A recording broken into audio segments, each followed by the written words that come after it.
Atas nama Bapa dan Putra dan Roh Kudus, Shalom Aleichem bersama Mesias. Selamat bertemu kembali saudara dengan saya, Episkop Daniel dari Nikopolis, pendiri dan pemimpin dari Gereja Ortodoks Indonesia. Kita akan melanjutkan acara kita, yaitu menjawab pertanyaan-pertanyaan yang saudara kirim. Tapi sebelumnya, bagi saudara yang baru pertama kali ini bertemu dengan YouTube saya ini, atau saudara yang sudah bertemu, sudah sering ke sini, tetapi belum melakukannya, tolong jangan lupa untuk subscribe. Dan juga jangan lupa untuk klik itu like-nya, supaya kalau video yang baru, saudara akan mendapatkan notifikasi yang pertama. Dan jangan lupa untuk klik itu like-nya, serta jangan lupa kalau saudara merasakan mendapatkan dorongan untuk membantu kami, saudara bisa mengirimkan persembahan saudara ke akun bank mandiri saya yang ada di bawah ini. Dan tak lupa saya mengucapkan terima kasih kepada saudara-saudara yang telah mengirimkan persembahan saudara, entah berapapun jumlahnya, semuanya akan berharga bagi kami dan saya menghargai semuanya itu. Kali ini pertanyaan adalah menanggapi yang lagi viral, yaitu diskusi antara Pak Bombom dan saudara Edis TV yang banyak dibicarakan orang. Ini ada beberapa pertanyaan yang sebenarnya hanya menanyakan tentang itu. Yesus itu disalib atas keinginan Allah Bapa atau atas keinginan iblis. Ada yang mengatakan itu iblis, ada yang mengatakan itu Allah Bapa. Pertanyaan ini berasal dari saudara Huta Barat, ya. Dan juga beberapa pertanyaan di bawah ini. Coba tolong bacakan. Ibu Theodora mohon bantu menyampaikan pertanyaan ini kepada Romo Episkop Daniel. Romo Episkop Daniel, dalam sebuah debat antara seorang apologet dan seorang polemikus, saya menemukan pertanyaan berikut.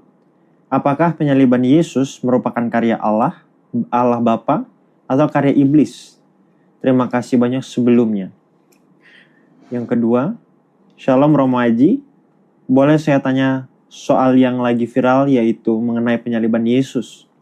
Sebagian berpendapat bahwa penyaliban itu adalah rencana Allah Bapa, dan ada yang berpendapat bahwa itu adalah rencana iblis. Bagaimana menurut Ortodoks? Ya, terima kasih. Untuk menjawab pertanyaan ini, kita akan melihat dulu apa yang dikatakan oleh Alkitab mengenai maksud Yesus datang ke dunia ini di dalam kacamata rencana Allah Bapa. Kita baca di dalam Kisah Rasul pasal 2, ayatnya yang ke-22 sampai 23 yang demikian bunyinya. Kisah Rasul pasal 2 ayatnya 22 sampai 23. Dalam terjemahan LAI dikatakan begini. Hai orang-orang Israel, dengarlah perkataan ini yang aku maksudkan ialah Yesus dari Nazaret, seorang yang telah ditentukan Allah dan yang dinyatakan kepadamu dengan kekuatan-kekuatan dan mukjizat-mukjizat dan tanda-tanda yang dilakukan oleh Allah dengan perantaraan Dia di tengah-tengah kamu seperti yang kamu tahu. Dia yang diserahkan Allah menurut maksud dan rencananya. Ini yang nanti perlu dibahas karena ada beberapa terjemahan di sini dan nanti kita lihat dalam bahasa aslinya. Diserahkan Allah menurut maksud dan rencananya telah kamu salibkan dan kamu bunuh oleh tangan bangsa-bangsa durhaka. Tetapi Allah membangkitkan dia dengan melepaskan dia dari sengsara maut. Karena tidak mungkin ia tetap berada dalam kuasa maut itu. Di dalam terjemahan Holy Bible, terjemahan Indonesian Modern Bible, Indonesian Modern Bible, kita baca demikian. Kisah Rasul pasal 2 ayat 22-23. Ya. Hai orang-orang Israel, dengarkanlah perkataan ini. Yesus orang Nazaret, seorang yang dipilih Elohim, dan yang dinyatakan kepadamu dalam kuasa keajaiban-keajaiban dan tanda-tanda mujizat yang dilakukan Elohim melalui dia di tengah-tengah kamu, seperti yang telah kamu sendiri ketahui, sesuai dengan rencana yang telah ditentukan. Nah, ini kata-kata ini yang tidak ada dalam LOI. Yang telah ditentukan dan diketahui sebelumnya oleh Allah, oleh Elohim. Dia telah diserahkan kepadamu. Lalu kamu membunuhnya dengan menyalibkannya melalui tangan orang-orang durhaka.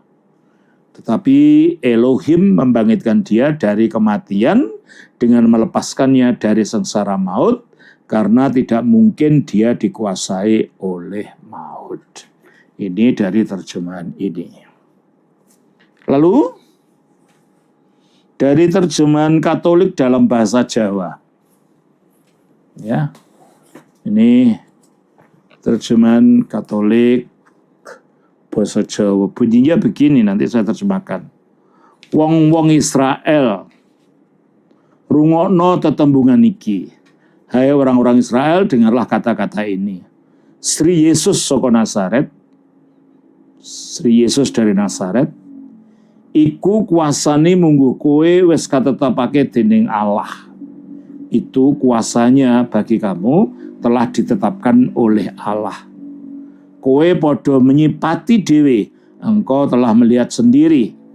Doyo panguwasa, kekuasaan, pangeram-eram, keajaiban, lan tondo yekti dan tanda-tanda, kang kinarya ing Allah yang dibuat oleh Allah, lantaran panjenengane ing tengah-tengahmu, melalui dia di tengah-tengah kamu. Salaras karo putusan kang wis nemtokake, sesuai dengan keputusan yang telah ditentukan. Ini yang di LAI tidak ada, tetapi yang ada dalam terjemahan Holy Bible tadi, dan ada di dalam terjemahan bahasa Jawa ini.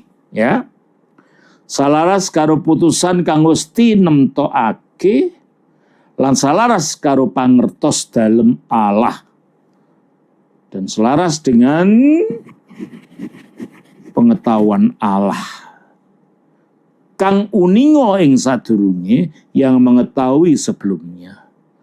Panjenengane wis kaulungake lan wis kok pantek. Dia sudah diserahkan dan ing salib, dan engkau pakukan di salib.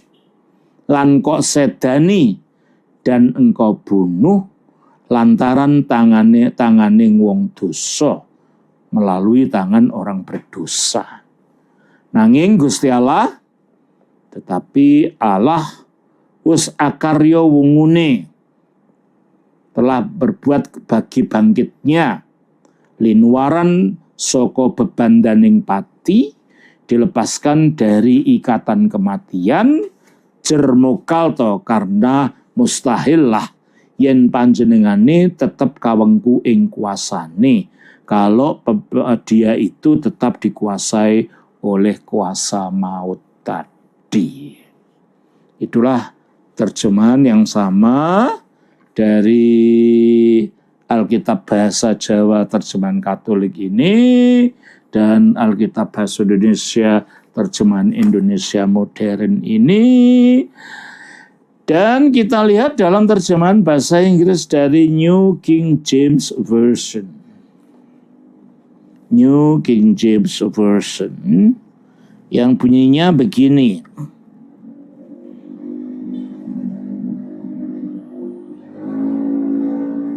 Men of Israel, hai orang-orang Israel, hear this word, dengarkanlah kata-kata ini.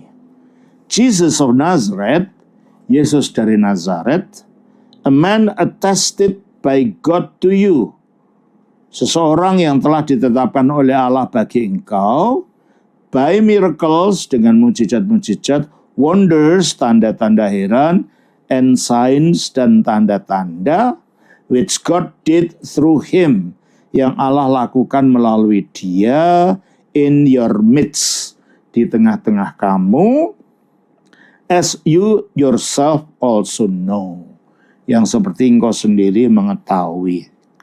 Him, dia, being delivered by the determined purpose and foreknowledge of God, dia yang telah diserahkan oleh maksud yang ditentukan dan pra-pengetahuan Allah. Jadi selain dari LAI, tiga terjemahan ini ada kata-kata yang sama, telah ditentukan, ya. You have taken by lawless hand, engkau telah mengambilnya dengan tangan fasik, telah menyalibkan, have crucified, telah menyalibkan, and put to death, dan telah membunuhnya. Whom, yang, God raised up, Allah membangkitkannya. Having loosed the pains of death, dan setelah melepaskan kesakitan kematian, because it is not possible, karena tidak mungkinlah, that he should be held by it, bahwa dia dikuasai oleh kematian itu. Itu beberapa jenis terjemahan dari Kisah Rasul pasal 2 ayat 22-23. Saya baca dalam bahasa aslinya. Andres Israelite, hai orang-orang Israel. Aku satetus logus tutus, dengarkanlah kata-kata ini. Yesun ton Nasareon, Yesus dari Nazaret, Andra apo Dedikmenon, seorang pria yang telah ditetapkan apotuteu dari Allah atau oleh Allah, isimas bagi kalian, dinamesi keterasi oleh pekerjaan-pekerjaan kuasa, keterasi dan tanda-tanda heran, kesimeis dan tanda-tanda. Is epicentiaptu oteos, yang Allah lakukan melalui dia, en meso imin, di tengah-tengah kalian, katus afti idate, seperti kalian sendiri mengetahuinya. Tuton, this man atau orang ini, ti oris menu woli ke prognosi tuteu, orang ini yang telah ditetapkan,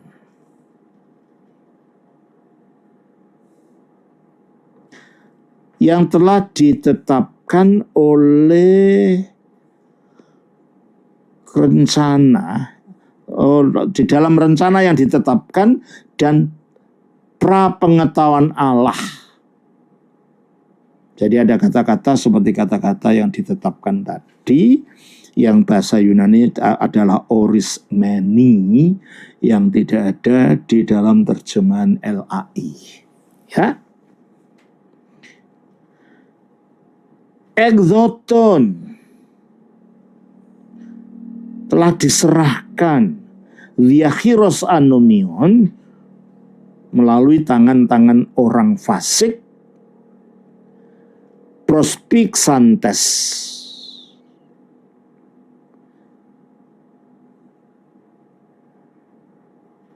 telah engkau ikat dan engkau bunuh, maksudnya telah dipakukan. On otheos anestisen, yang Allah membangkitkan, lisastas odinos tu tanatu, melepaskan dari rasa sakitnya kematian, kathoti, karena uk indinaton kratiste akton ib afto, karena adalah tidak mungkin bahwa dia dikuasai oleh kematian itu. Jadi itulah beberapa terjemahan yang dapat kita baca, bahwa memang rencana yang telah ditetapkan oleh Allah sejak kekal memberikan Yesus itu bagi manusia, terutama di sini adalah bangsa Israel. Nah, memberikannya untuk apa? Ya, memberikannya untuk keselamatan. Nah, keselamatan itu terjadi melalui dikalahkannya kuasa maut, dikalahkannya kuasa dosa, dan dikalahkannya kuasa iblis. Karena 3 kekuatan jahat ini yang menguasai manusia, sehingga manusia tidak berada dalam keadaan selamat. Yang bisa melepaskan manusia dari kuasa dosa adalah orang yang tidak punya dosa sama sekali. Dan Yesus adalah orang yang demikian. Sebab dia adalah firman-Nya Allah yang menjadi manusia. Firman-Nya Allah yang bersifat Allah tentunya tidak punya dosa. Oleh karena itu dia dapat melepaskan manusia dari dosa. Kita baca dari 1 Yohanes pasal 3 ayat 5. Dan kamu tahu bahwa ia telah menyatakan dirinya supaya ia menghapus segala dosa. Dan di dalam dia tidak ada dosa. Dan di dalam dia tidak ada dosa. Kita baca juga 2 Korintus 5 ayat 21. Dia yang tidak mengenal dosa. Dia yang tidak mengenal dosa. Ibrani 4 ayatnya yang ke-15. Sebab imam besar yang kita punya bukanlah imam besar yang tidak dapat turut merasakan kelemahan-kelemahan kita. Sebaliknya sama dengan kita, ia telah dicobai, hanya tidak berbuat dosa. Hanya tidak berdosa. 1 Yohanes 3 ayat 3. Setiap orang yang menaruh pengharapan itu kepadanya, menyucikan diri sama seperti dia yang adalah suci. Sama seperti dia yang adalah suci. Jadi dari penyataan-penyataan kitab suci ini dinyatakan Yesus tidak punya dosa. Oleh karena itu dialah yang dapat mengalahkan dosa itu. Yang kedua, manusia berdosa ada dalam kuasa iblis. Yang dapat mengalahkan iblis adalah dia yang kekuasaannya berada di atas iblis. Dan Yesus adalah orang yang demikian. Karena sebagai firman Allah sebelum jadi manusia, melalui dialah Allah menciptakan makhluk-makhluk non-jasmani, makhluk-makhluk rohani seperti malaikat-malaikat dengan jenjang-jenjangnya, Akhirnya setelah jatuh jadilah iblis dengan roh-roh jahatnya. Kita baca di dalam Kolose pasal 1 ayatnya yang ke-16. Karena di dalam Dialah telah diciptakan segala sesuatu yang ada di sorga dan yang ada di bumi, yang kelihatan dan yang tidak kelihatan, baik singgasana maupun kerajaan, baik pemerintah maupun penguasa. Segala sesuatu diciptakan oleh Dia dan untuk Dia. Karena dalam Dialah telah diciptakan segala sesuatu yang kelihatan, yaitu makhluk jasmani ini, manusia, binatang, dan alam dunia ini, dan yang tidak kelihatan, yaitu makhluk-makhluk roh.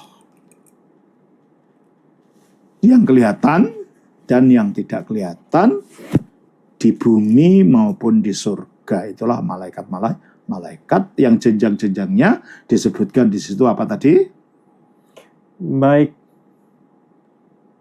yang kelihatan dan yang tidak kelihatan, baik singgasana maupun kerajaan, baik pemerintah maupun penguasa. Ini adalah jenjang-jenjang di dalam alam malaikat itu. Dan ketika roh-roh jahat ini jatuh bersama Lucifer, mereka masih memiliki jenjang yang sama meskipun wataknya, sifatnya berubah menjadi jahat. Oleh karena itu dikatakan di dalam Efesus 6 ayat 12. Karena perjuangan kita bukanlah melawan darah dan daging, tetapi melawan pemerintah-pemerintah, melawan penguasa-penguasa, melawan penghulu-penghulu dunia yang gelap ini, melawan roh-roh jahat di udara. Itu dia. Nah, karena makhluk-makhluk ini diciptakan oleh Allah melalui firman-Nya atau gambarnya ini, maka tentu saja setelah jadi manusia, dia tetap mempunyai kuasa di atas iblis itu. Dan oleh karena itu, dialah yang dapat melepaskan manusia dari kuasa iblis, sebagaimana dikatakan dalam 1 Yohanes pasal 3, ayatnya yang ke-9. Setiap orang yang lahir dari Allah tidak berbuat dosa lagi, sebab benih ilahi. 1 Yohanes 3 ayat yang ke-8. Barang siapa yang tetap berbuat dosa berasal dari iblis, sebab iblis berbuat dosa dari mulanya. Terus? Untuk inilah anak Allah menyatakan dirinya, yaitu supaya ia membinasakan perbuatan-perbuatan iblis itu. Ya, ia membinasakan perbuatan-perbuatan iblis itu. Dan yang ketiga, yang mengikat manusia sehingga dia dalam keadaan tidak selamat, karena dengan diikat itu dia tidak bisa menyatu dengan Allah, adalah kematian, sebab Allah itu maha hidup. Maka manusia tidak akan mungkin bisa menyatu dengan Allah kalau status rohnya adalah status mati. Oleh karena itu, Yesus yang adalah firman Allah yang pada dasarnya adalah tidak punya kematian, karena Allah itu maha hidup, sebagaimana dikatakan oleh 1 Timotius 6 ayat 16. Dialah satu-satunya yang tidak takluk kepada maut. Ialah satu-satunya yang tidak takluk kepada maut. Karena dia tidak punya kematian dalam dirinya, maka dia dapat mengalahkan kematian itu, sebagaimana dikatakan dalam Roma 6 ayat 9. Karena kita tahu bahwa Kristus sesudah ia bangkit dari antara orang mati, tidak mati lagi, maut tidak berkuasa lagi atas dia. Maut tidak berkuasa lagi atas dia. Jadi rencana Allah itu kekal, dan rencana Allah itu memang ditetapkannya di dalam Yesus Kristus. Jadi Allah mengutus Yesus Kristus itu adalah untuk mengalahkan kematian, untuk mengalahkan iblis, dan untuk mengalahkan dosa. Untuk menjadi sarana penyelamatan manusia. Sejak kekal. Makanya dikatakan di dalam 1 Petrus 1 ayat 18-20. Sebab kamu tahu bahwa kamu telah ditebus dari cara hidupmu yang sia-sia, yang kamu warisi dari nenek moyangmu itu, bukan dengan barang yang fana, bukan pula dengan perak atau emas, melainkan dengan darah yang mahal, yaitu darah Kristus, yang sama seperti darah anak domba, yang tak bernoda dan tak bercacat. Ia telah dipilih sebelum dunia dijadikan. Ia telah dipilih sebelum dunia dijadikan. Tetapi karena kamu, ia baru menyatakan dirinya pada zaman akhir. Jadi Allah dalam sejak kekekalan itulah menetapkan keselamatan itu akan terjadi di dalam diri Yesus Kristus.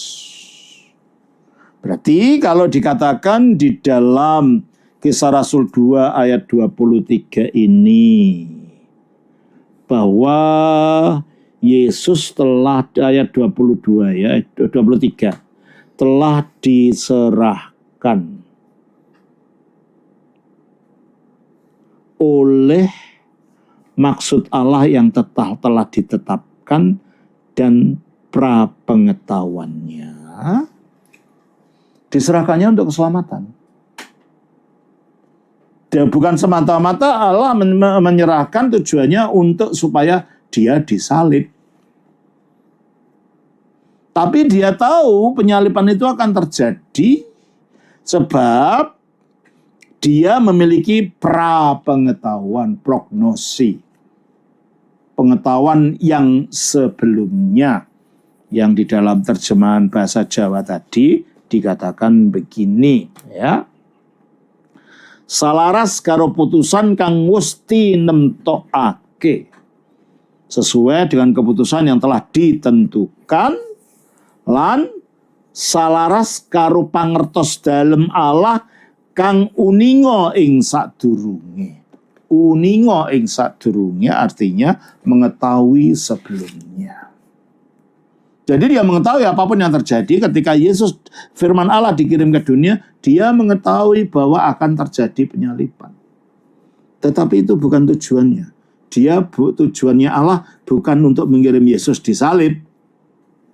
Tujuan Allah adalah mengirim Yesus untuk keselamatan manusia. Bahwa pada akhirnya terjadi penyaliban, Allah mengubah tindakan jahat manusia itu untuk kebaikan, untuk tujuan keselamatan tadi.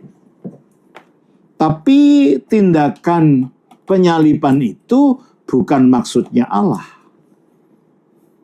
Maksudnya Allah itu adalah tindakan keselamatan. Maka dikatakan di dalam ayat 23 ini, saya baca dari terjemahan yang ini, ya. Ayat 23 ini dikatakan sesuai dengan rencana yang telah ditentukan dan diketahui sebelumnya oleh Elohim. Dia telah diserahkan kepadamu. Oke? Lalu kamu membunuhnya itu. Jadi yang membunuhnya itu adalah manusia. Dengan menyalibkannya melalui tangan orang-orang durhaka. Jadi tindakan manusia-manusia inilah yang menjadikan Yesus disalibkan. Tetapi Elohim membangkitkan dia. Karena bukan kehendaknya Elohim, bukan kehendaknya Allah, bahwa dia itu tetap dalam kematian, dikuasai kematian. Jadi tujuan Elohim atau Allah mengirimkan firman-Nya jadi manusia bukan supaya mati disalib, tapi supaya memberikan keselamatan. Hanya karena waktu di dunia dia menghadapi orang-orang jahat ini, yang orang-orang jahat ini memang sudah punya niat jahat terhadap Yesus. Tapi akhirnya kolaborasi dengan iblis. Karena iblis itu tidak sedang dari awal ingin menghalangi karya Yesus. Sejak pada waktu dia digoda dengan disuruh. Kita baca di dalam Matius pasal 4. Ya.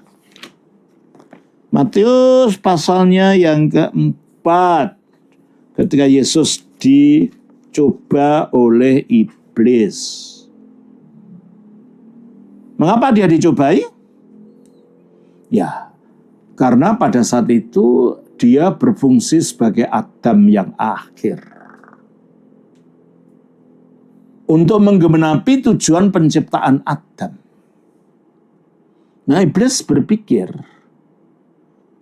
kalau dengan Adam yang pertama dia dapat menang dengan menjatuhkan Adam itu, maka Adam yang akhir itu akan dikalahkan dengan cara yang sama. Mari kita lihat bahwa Yesus adalah Adam terakhir. 1 Korintus 15 ayatnya 45. Seperti ada tertulis, manusia pertama, Adam, menjadi makhluk yang hidup. Tetapi Adam yang akhir menjadi roh yang menghidupkan. Adam yang akhir melalui kebangkitannya mengirimkan Roh Kudus kepada manusia yang percaya, sehingga dia menjadi roh. Dalam kehadirannya dalam Roh Kudus ini menjadi roh yang menghidupkan. Dengan Adam pertama dia menang. Adam jatuh makan makanan yang dilarang itu, tapi dengan Adam yang kedua, Adam yang terakhir, dia gagal. Di dalam Matius 4 ayat 3. Lalu datanglah si pencoba itu dan berkata kepadanya, jika engkau anak Allah, perintahkanlah supaya batu-batu ini menjadi roti. Ayat 4. Tetapi Yesus menjawab, ada tertulis manusia hidup bukan dari roti saja, tetapi dari setiap firman yang keluar dari mulut Allah. Ketika Adam melalui Hawa digoda untuk makan buah pengetahuan yang baik dan jahat di Taman Eden dan mereka kalah, Yesus juga dicoba mengenai makanan yaitu roti.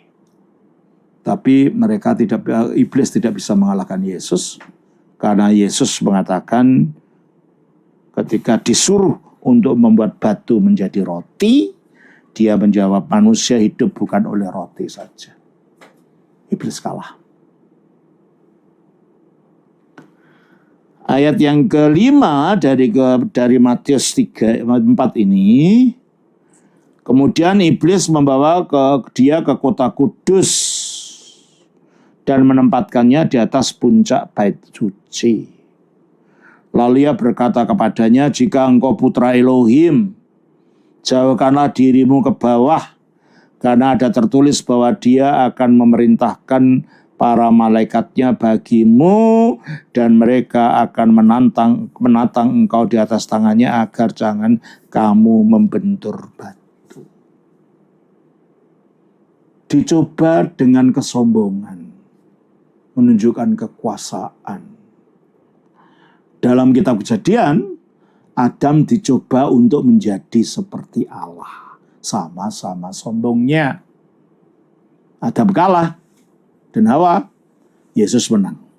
Karena dia mengatakan, ayat yang ke-7, Yesus berkata kepadanya, telah tertulis pula, janganlah engkau mencobai Tuhan Elohimmu. Lalu ayat 8. Iblis pun membawa dia ke sebuah gunung yang sangat tinggi dan menunjukkan kepadanya semua kerajaan dunia beserta kemuliaannya, dan ia berkata kepadanya, aku akan memberikan semua ini kepadamu jika engkau sujud menyembahku. Adam kalah karena tunduk kepada kemauan iblis. Yesus menolak. Tidak. Jangan menjawab. Nyalah hai setan. Sebab ada tertulis engkau harus menyembah Tuhan Elohimmu, bukan menyembah setan. Oleh karena itu, iblis memang berusaha untuk menghalangi Yesus. Kalau dia kalah dengan percobaan-percobaan ini, dia gagal menjadi juru selamat, dia menjadi miliknya iblis, maka gagal tujuannya untuk menyelamatkan manusia. Nah, setelah dia gagal,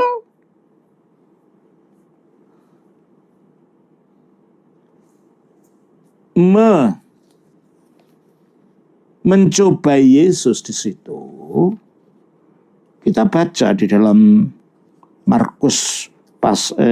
Lukas pasal 4. Paralel cerita.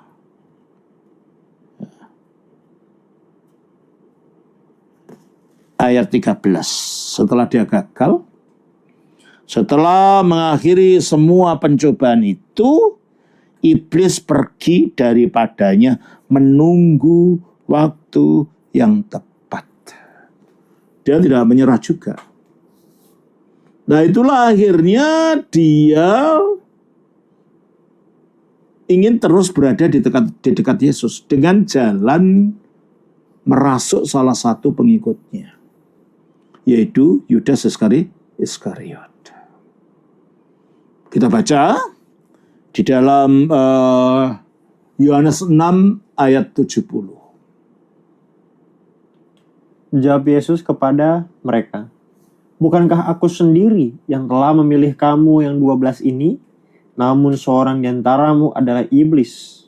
Seorang di antaramu adalah iblis. Terus? Yang dimaksudkannya ialah Yudas, anak Simon Iskariot. Mengapa Yudas dari antara 12 muridnya itu hanya Yudas saja yang dikuasai iblis? Karena Yudas hatinya tidak murni, dia datang kepada Kristus bukan untuk tujuannya hidup dalam kebenaran untuk bertobat. Dia datang dengan motif yang salah. Mungkin dia berpikir seperti kebanyakan orang Yahudi bahwa Yesus kan Mesias. Dan menurut orang Yahudi, Mesias itu kan raja. Raja ini kan punya kekayaan. Nanti pasti uangnya banyak. Nah, mungkin kalau dia dekat dengan Yesus, dia nanti kalau Yesus dinobatkan jadi raja, dia akan diangkat jadi menteri keuangan, mungkin begitu. Tempat basah. Tapi itu bukan raja yang diingat oleh Yesus.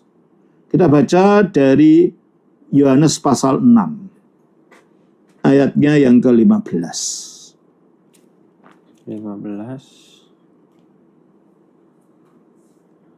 Karena Yesus tahu bahwa mereka hendak datang dan hendak membawa dia dengan paksa untuk menjadikan dia raja.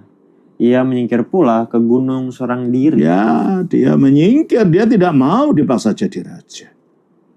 Karena kerajaan yang dibawa oleh Yesus bukanlah yang diharapkan oleh orang-orang Yahudi. Kita baca dalam Yohanes pasal 18 ayat 36.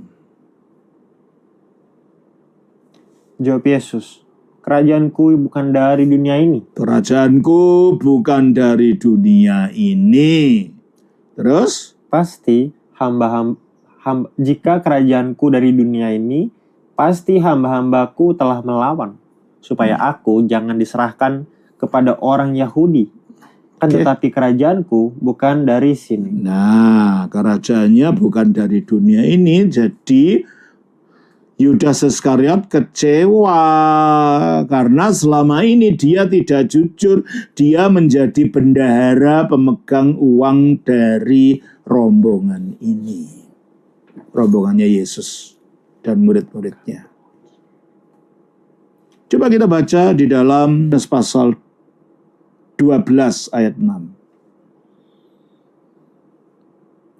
Hal itu dikatakannya bukan karena ia memperhatikan nasib orang-orang miskin. Ini maksudnya Yudas Iskariot ya. Terus?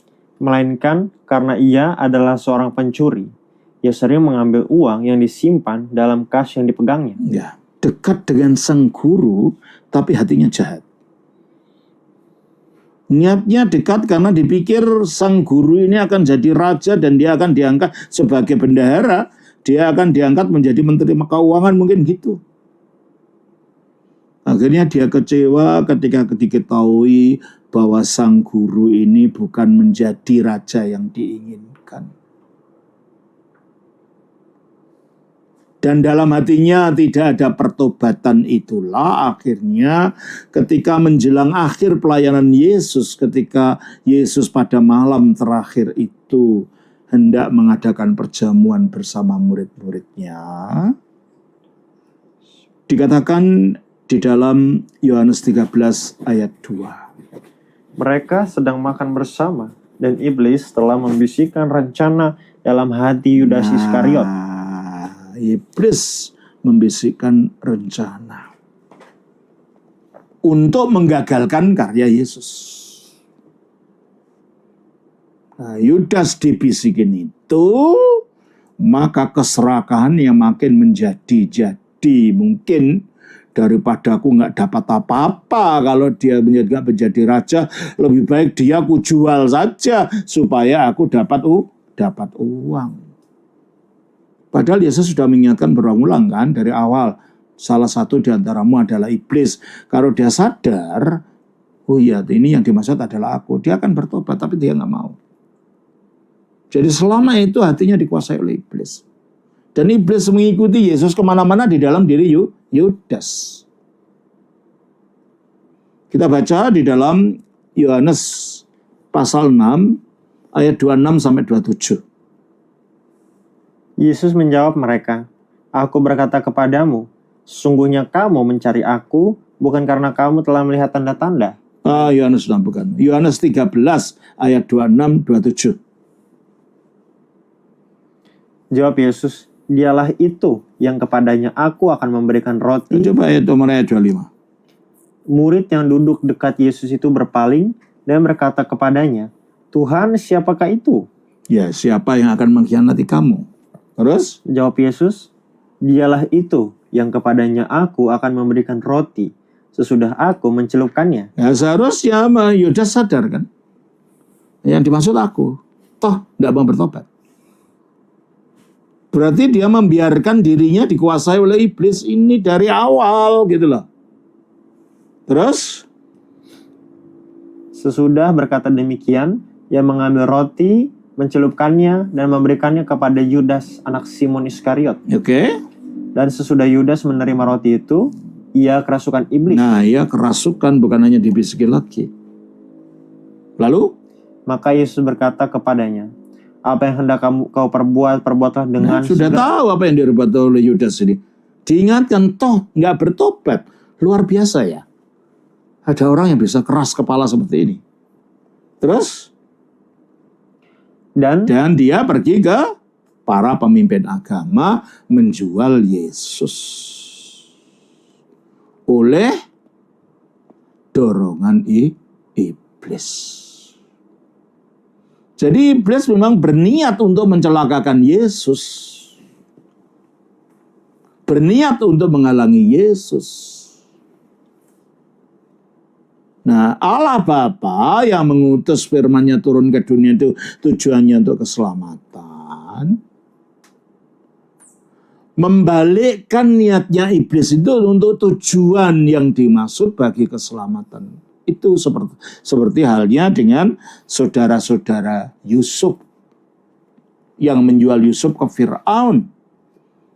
Dan akhirnya karena Yusuf dijual, akhirnya dia menjadi sarana diselamatkannya saudara-saudaranya dan orang tuanya dari kelaparan yang ada di tanah Kanaan karena dia menjadi penguasa yang kedua di tanah Mesir pada saat itu. Makanya dikatakan di dalam kitab Kejadian pasalnya yang ke-50 ayatnya yang ke-20. Memang kamu telah mereka-rekakan yang jahat terhadap aku. Memang, kata Yusuf kepada saudara-saudaranya, kamu telah mereka-rekakan yang jahat kepadaku. Tetapi Allah telah mereka-rekakannya untuk kebaikan. Tetapi Allah telah mereka-rekakannya untuk kebaikan. Demikianlah setelah Yudas Iskariot ini menyerahkan Yesus kepada para pemimpin agama ini,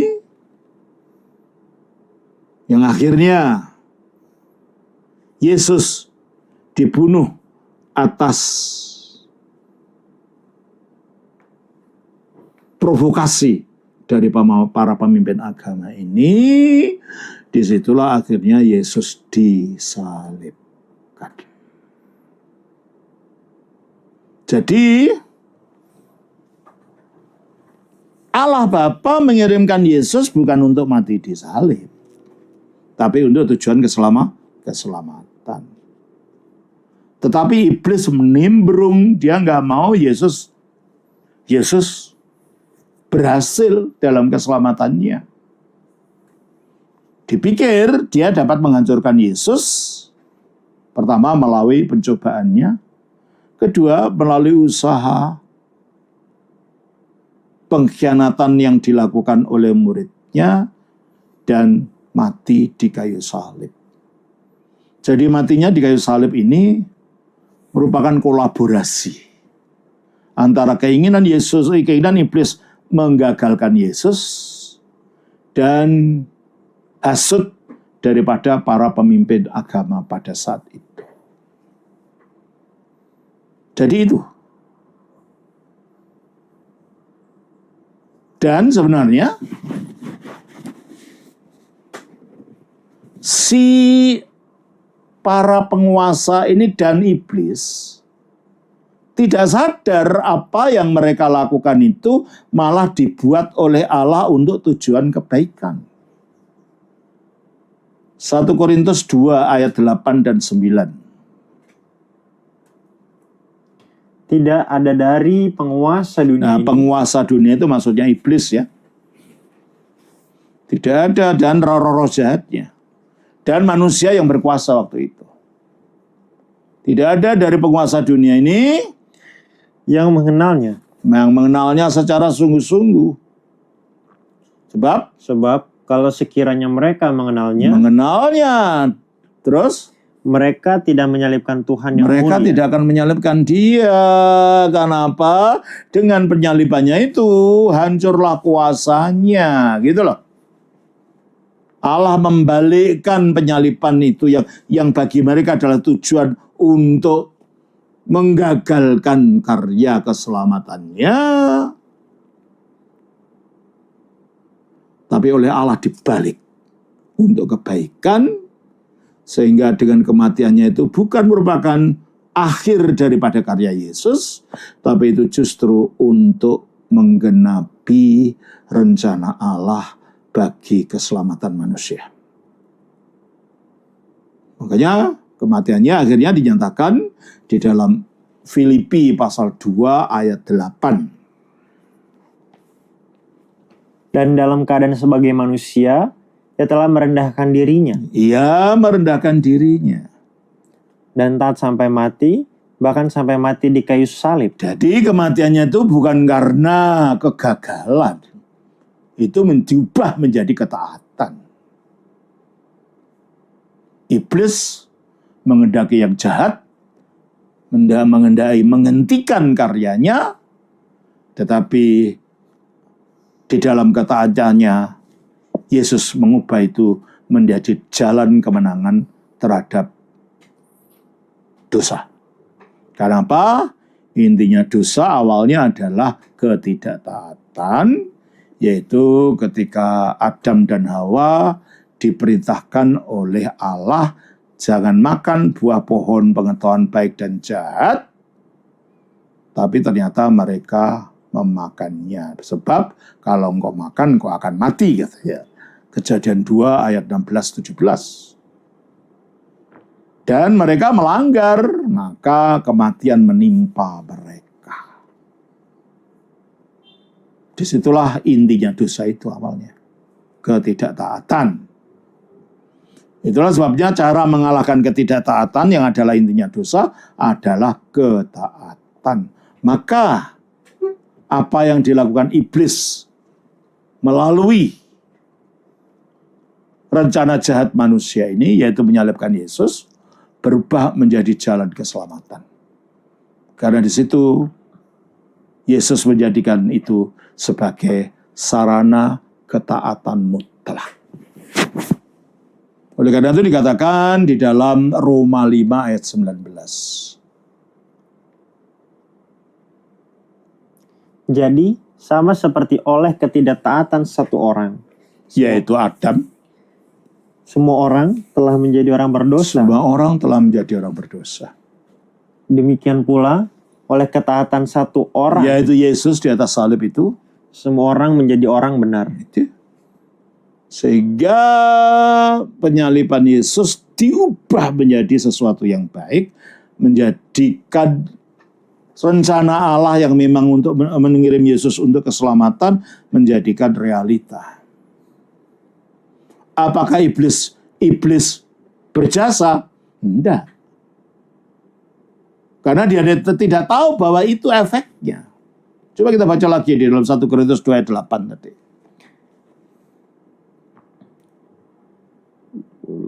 Tidak ada dari penguasa dunia ini yang mengenalnya. Sebab kalau sekiranya mereka mengenalnya, mereka tidak menyalibkan Tuhan yang Iya. mulia. Karena dengan penyaliban itu mereka kuasanya dikalahkan. Adalah orang bodoh kalau menjadikan sesuatu untuk menghancurkan kekuasaannya sendiri. Jadi sebenarnya iblis nggak tahu bahwa perbuatannya itu yang tujuannya untuk menggagalkan karya Yesus itu justru menjadi pedang yang menikam dirinya sendiri. Pertama, dosa dikalahkan akibat itu. Yang kedua, Yesus dikuburkan. Dan efeknya iblis dikalahkan kuasanya. Kita baca di dalam Ibrani 2 ayat 14. Sebab karena anak-anak itu adalah anak-anak dari darah dan daging. Maksudnya kita manusia ini dari darah dan daging. Maka ia Yaitu Kristus, firman Allah, juga menjadi sama dengan mereka. Menjadi sama dengan mereka artinya menjadi manusia. Terus? Dan mendapat bagian dalam keadaan mereka. Dan mendapat bagian dalam keadaan manusia. Menjadi manusia betul seperti kita, 100%. Terus? Supaya oleh kematiannya ia memusnahkan dia, yaitu iblis, yang berkuasa atas maut. Logikanya kalau iblis yang berkuasa atas maut dan Yesus masuk ke alam maut, seolah-olah dia dikalahkan. Tapi pada hari ketiga dia bangkit, keluar dari kuburan itu, keluar dari kematian itu, dan iblis tidak dapat mencengkeram dia untuk tetap tinggal dalam kuburan. Iblis tidak mampu maksud saya, untuk mencengkeram Yesus ini dalam kematian, berarti iblis telah dikalahkan. Nah, kalau mereka tahu siapa Yesus, bahwa dia akan melakukan ini, mereka tidak akan membunuh dia. Jadi penyaliban Yesus itu menjadi sesuatu yang fatal bagi iblis sendiri. Meskipun maksudnya dia mau berbuat jahat. Dan efek dari kematian ini juga, akhirnya kematian itu sendiri dikalahkan. Yesus bangkit dari kematian. Roma 6 ayat 9. Roma 6 ayat 9. Roma 6 ayat yang ke-9. Karena kita tahu bahwa Kristus sesudah ia bangkit dari antara orang mati, tidak mati lagi. Maut tidak berkuasa lagi atas dia. Maut tidak berkuasa lagi atas dia. Jadi iblis berusaha ingin menggagalkan karya Yesus dengan mengilhami orang-orang itu untuk berbuat jahat dengan disalibkan. Tapi Allah membalikkan itu untuk tujuan semula ketika dia mengutus Yesus ke dunia, yaitu untuk keselamatan manusia. Kita baca di dalam Kisah Rasul 4 ayat 27 dan 28. Sebab sesungguhnya telah berkumpul di dalam kota ini Herodes dan Pontius Pilatus beserta bangsa-bangsa dan suku-suku bangsa Israel melawan Yesus, Mhm. hamba-Mu yang kudus, yang Engkau rapi, untuk melaksanakan segala sesuatu yang telah Engkau tentukan dari semula, oleh kuasa dan kehendak-Mu. Jadi mereka menyalibkan itu tujuannya. Pertama, karena didorong, diprovokasi oleh iblis melalui Yudas Iskariot.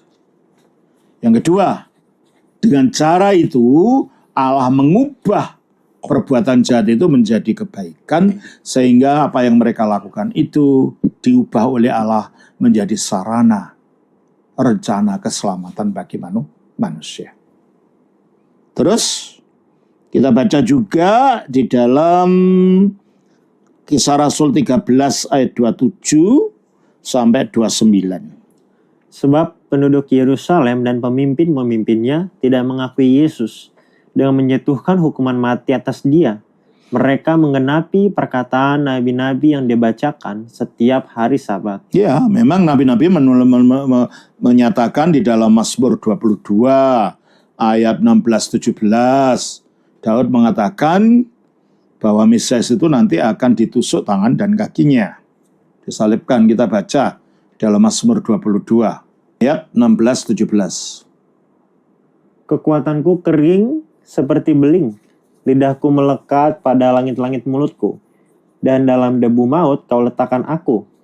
Sebab anjing-anjing mengerumuni aku. Anjing-anjing ini adalah gambar orang-orang pengajar mengikuti ajaran sesat, dalam hal ini penyembah berhala bangsa Romawi. Gerombolan penjahat mengepung aku. Itulah adalah para pemimpin agama waktu itu yang mengendaki kematian Yesus. Mereka menusuk tangan dan kakiku. Mereka menusuk tangan dan kakiku. Itulah penyaliban. Itulah sebabnya Mazmur ini disebut sebagai Mazmur Mesianik, Mazmur kemesiasan. Sehingga ketika Yesus disalibkan, mengutip doa dari awal Mazmur ini untuk membuktikan dia menggenapi Mazmur ini. Coba kita baca ayat 1 dari pasal ini. Ayat 1, Allahku, Allahku, mengapa engkau meninggalkan Eloi, Eloi, lama sabachthani. Itu yang diucapkan Yesus di atas salib untuk membuktikan bahwa dia sedang menggenapi Mazmur ini pada waktu dia disalibkan itu. Ya, kita baca juga di dalam Kisah Rasul. Kisah Rasul pasal 13 ayat 27 sampai 29. Sebab penduduk Yerusalem dan pemimpin-pemimpinnya tidak mengakui Yesus dengan menjatuhkan hukuman mati atas Dia. Mereka menggenapi perkataan nabi-nabi yang dibacakan setiap hari Sabat. Dan meskipun mereka tidak menemukan sesuatu yang dapat menjadi alasan untuk hukuman mati itu, namun mereka telah meminta kepada Pilatus supaya ia dibunuh. Ya. Jadi sebenarnya ini kehendak manusia itu sendiri yang diprovokasi oleh iblis. Yang satu karena kebencian dan karena iri hati dari pihak manusia. Yang satu iblis yang ingin kegagalan karya Yesus supaya manusia tidak lepas dari kuasa iblis itu. Dan akhirnya dari kehendak manusia dan iblis ini digagalkan oleh Allah, karena yang jahat ini diubah untuk kebaikan, sehingga rencana Allah dalam mengirim Yesus, yaitu untuk menyelamatkan manusia, tergenapi. Jadi kalau gitu, siapa yang mengendaki penyaliban iblis ini? Penyaliban Yesus ini? Allah atau iblis? Allah memberikan Yesus ke dunia dengan tujuan untuk memberikan keselamatan bagi manusia. Lalu iblis ingin menggagalkannya dengan jalan membisikkan Yudas Iskariot agar menjual Yesus. Dan akhirnya Yesus dijual ke orang-orang Romawi oleh para pemimpin agama. Akhirnya Yesus dihukum mati. Tetapi Allah mengubah hukuman mati jahat dari si iblis itu untuk tujuan keselamatan. Jadi ini ada dua kehendak yang bekerja. kehendak Allah untuk keselamatan dan mengubah kehendak iblis yang bertujuan kejahatan tadi. Begitu ya saudara-saudara. Saya kira itu yang bisa saya berikan. Tuhan memberkati. Shalom. Sebab karena anak-anak itu adalah anak-anak dari darah dan daging. Maksudnya kita manusia ini dari darah dan daging. Maka ia, yaitu Kristus, firman Allah, juga menjadi sama dengan mereka. Menjadi sama dengan mereka artinya menjadi manusia.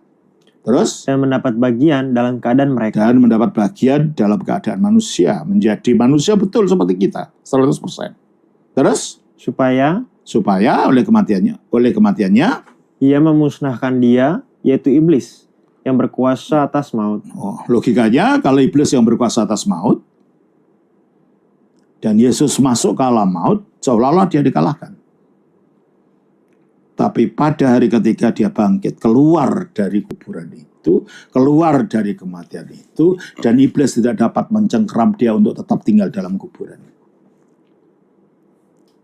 Iblis tidak mampu maksud saya, untuk mencengkeram Yesus ini dalam kematian, berarti iblis telah dikalahkan. Nah, kalau mereka tahu siapa Yesus, bahwa dia akan melakukan ini, mereka tidak akan membunuh dia. Jadi penyaliban Yesus itu menjadi sesuatu yang fatal bagi iblis sendiri. Meskipun maksudnya dia mau berbuat jahat. Dan efek dari kematian ini juga, akhirnya kematian itu sendiri dikalahkan. Yesus bangkit dari kematian. Roma 6 ayat 9. Roma 6 ayat 9. Roma 6 ayat yang ke-9. Karena kita tahu bahwa Kristus sesudah ia bangkit dari antara orang mati, tidak mati lagi. Maut tidak berkuasa lagi atas dia. Maut tidak berkuasa lagi atas dia. Jadi iblis berusaha ingin menggagalkan karya Yesus dengan mengilhami orang-orang itu untuk berbuat jahat dengan disalibkan. Tapi Allah membalikkan itu untuk tujuan semula ketika dia mengutus Yesus ke dunia, yaitu untuk keselamatan manusia.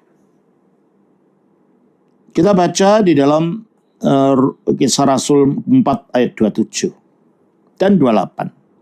Sebab sesungguhnya telah berkumpul di dalam kota ini Herodes dan Pontius Pilatus beserta bangsa-bangsa dan suku-suku bangsa Israel melawan Yesus, hamba-Mu yang kudus, yang Kau rapi, untuk melaksanakan segala sesuatu yang telah Engkau tentukan dari semula oleh kuasa dan kehendak-Mu.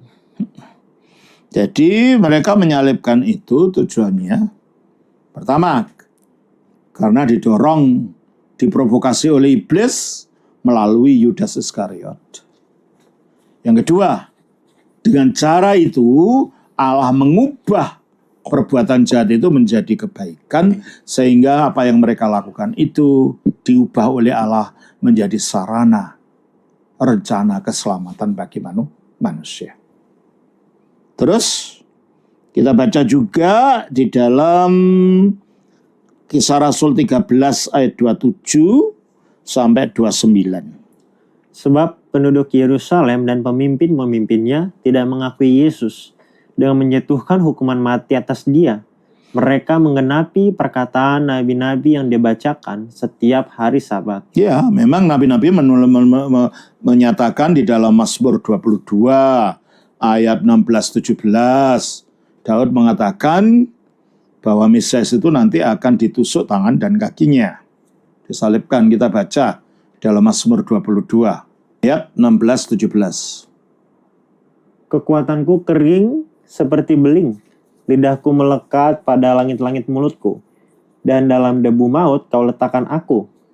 Sebab anjing-anjing mengerumuni aku. Anjing-anjing ini adalah gambar orang-orang pengajar mengikuti ajaran sesat, dalam hal ini penyembah berhala bangsa Romawi. Gerombolan penjahat mengepung aku. Itulah adalah para pemimpin agama waktu itu yang mengendaki kematian Yesus. Mereka menusuk tangan dan kakiku. Mereka menusuk tangan dan kakiku. Itulah penyaliban. Itulah sebabnya Mazmur ini disebut sebagai Mazmur Mesianik. Mazmur kemesiasan. Sehingga ketika Yesus disalibkan, mengutip doa dari awal Mazmur ini untuk membuktikan dia menggenapi Mazmur ini. Coba kita baca ayat 1 dari pasal ini. Ayat 1. Allahku, Allahku, mengapa engkau meninggalkan aku? Eloi, Eloi, lama sabachthani. Itu yang diucapkan Yesus di atas salib untuk membuktikan bahwa dia sedang menggenapi Mazmur ini pada waktu dia disalibkan itu. Ya, kita baca juga di dalam Kisah Rasul. Kisah Rasul pasal 13 ayat 27 sampai 29. Sebab penduduk Yerusalem dan pemimpin-pemimpinnya tidak mengakui Yesus dengan menjatuhkan hukuman mati atas dia. Mereka menggenapi perkataan nabi-nabi yang dibacakan setiap hari Sabat. Dan meskipun mereka tidak menemukan sesuatu yang dapat menjadi alasan untuk hukuman mati itu, namun mereka telah meminta kepada Pilatus supaya ia dibunuh. Ya. Jadi sebenarnya ini kehendak manusia itu sendiri yang diprovokasi oleh iblis. Yang satu karena kebencian dan karena iri hati dari pihak manusia. Yang satu iblis yang ingin kegagalan karya Yesus supaya manusia tidak lepas dari kuasa iblis itu. Dan akhirnya dari kehendak manusia dan iblis ini digagalkan oleh Allah. Karena yang jahat ini diubah untuk kebaikan, sehingga rencana Allah dalam mengirim Yesus, yaitu untuk menyelamatkan manusia, tergenapi. Jadi kalau gitu, siapa yang mengendai penyaliban iblis ini? Penyaliban Yesus ini? Allah atau iblis? Allah memberikan Yesus ke dunia dengan tujuan untuk memberikan keselamatan bagi manusia.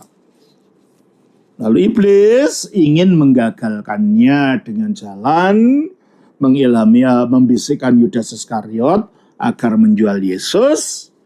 Dan akhirnya Yesus dijual ke orang-orang Romawi oleh para pemimpin agama. Akhirnya Yesus dihukum mati. Tetapi Allah mengubah hukuman mati jahat dari si iblis itu untuk tujuan keselamatan. Jadi ini ada dua kehendak yang bekerja. Kehendak Allah untuk keselamatan dan mengubah kehendak iblis yang bertujuan kejahatan tadi. Begitu ya saudara-saudara. Saya kira itu yang bisa saya berikan. Tuhan memberkati. Shalom. Bapa, Putra, Roh Kudus. Amin.